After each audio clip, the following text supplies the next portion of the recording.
नमस्कार. सध्या माझं एक वक्तव्य मीडिया फिरवत आहे. अशी नेहमीच माझी अनेक वक्तव्य तोडून मोडून फोडून मीडियावाले दाखवत असतात. माझं संपूर्ण भाषण कधी कोणी दाखवत नाही.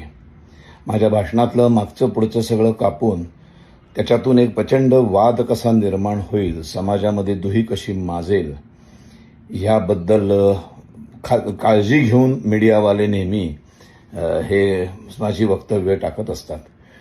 तशी त्यांनी आत्ता 2 वक्तव्य माझी चालवली आणि त्याच्यावरनं बरेच लोक दुखावले गेलेत असं मला जाणवलं.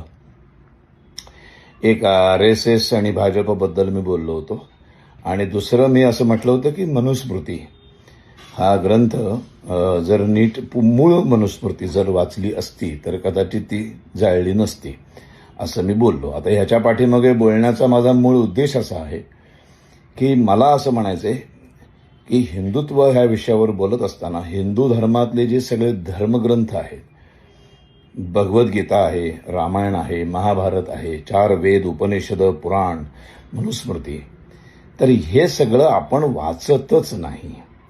हे जर वाचलं तर आपल्याला कळेल की त्याच्यामध्ये नेमकं काय म्हटलंय. हा माझा मूळ उद्देश आहे त्या पाठीमागं बोलण्याचा. त्यामुळं मी असं म्हटलं की मनुस्मृती, वेद, उपनिषद, संपूर्ण भाषण यूट्यूबवर अवेलेबल आहे, तुम्ही ते बघू शकता. की जर मनुस्मृती मूळ जर वाचली, त्याची अनेक रूपं झाली, त्याचं ट्रान्सलेशन केलं गेलं आणि अशा अनेक गोष्टी घडल्या. आता बाबासाहेबांनी नंतर जेव्हा मनुस्मृती जाळल्यानंतर हिंदू कोड बिल बनवताना मनुस्मृतीचा वापर त्यांनी उपयोग करून घेतलेला आहे. मनुस्मृती ही आधाराला घेतलेली आहे, हे त्यांनी स्वतः लिहिलेलं आहे. पण तरीसुद्धा मनुस्मृती जर मूळ वाचली असती तर ती जाळली नसती. या वक्तव्यामुळं जर कोणी दुखावले गेले असतील तर मी त्यांची क्षमा मागतो. मी दिलगिरी व्यक्त करतो मनापासून. डॉक्टर बाबासाहेब आंबेडकर, स्वातंत्र्यवीर सावरकर, सगळीच, छत्रपती शिवाजी महाराज, हे सगळे हे आपली दैवत आहेत, सगळे महापुरुष आहेत. मी आज 25 वर्ष व्याख्यानं देतोय. या 25 वर्षामध्ये मी कधीच कुठल्या महापुरुषाबद्दल एकही अवाक्षर वाईट काढलेलं नाही आहे. किंबहुना मी बाबासाहेब आंबेडकरांच्या चरित्राचा अभ्यास सध्या करतोय आणि बाबासाहेब लोकांपर्यंत पोचावेत, ते कळावेत खरे बाबासाहेब कसे होते ते सांगण्यासाठी माझी धडपड चालू आहे. ते काही दिवसांनी तुम्हाला दिसेल. पण जर या मनुस्मृती मूळ वाचली असती तर ती जाळली नसती.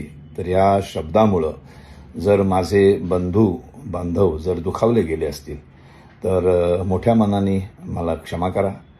मला कोणालाही दुखवण्याचा हेतू नाही आहे.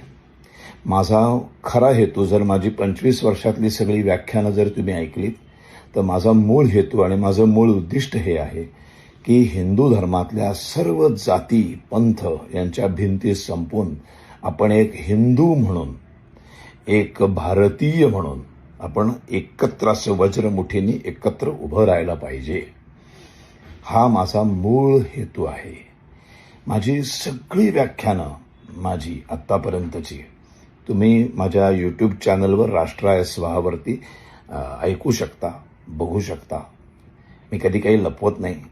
मी सगळीकडे जातो, माझी व्याख्यानं देत असतो. असंख्य बहुजन समाजातली जास्तीत जास्त लोकच माझी व्याख्यानं अरेंज करतात, ठेवतात.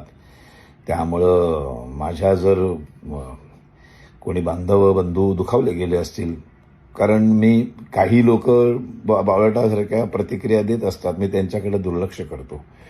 पण काही माझ्या चांगल्या मित्रांनी त्याबद्दल अशा प्रतिक्रिया दिल्यामुळं मला असं वाटलं की एक व्हिडिओ करावा आणि दिलगिरी व्यक्त करावी. मला कोणालाही दुखवायचं नाही आहे. मुळात मी बाबासाहेबांचा, सगळ्या महापुरुषांचा अत्यंत आदर करणारा माणूस आहे. त्यामुळं प्लीज मोठ्या मनाने क्षमा करा. आणि काहीतरी शब्द कधीतरी बोलण्याच्या ओघामध्ये निघून जातो, पण असं कधी होत नाही. 25 वर्षांची सगळी व्याख्यानं तुमच्यासमोर माझी उपलब्ध आहेत. त्यामुळं त्या वाक्यामुळं जर कोणी दुखावलं गेलं असेल, कुणाला वाईट वाटलं असेल, तर मी मनापासून दिलगिरी व्यक्त करतो आणि थांबतो.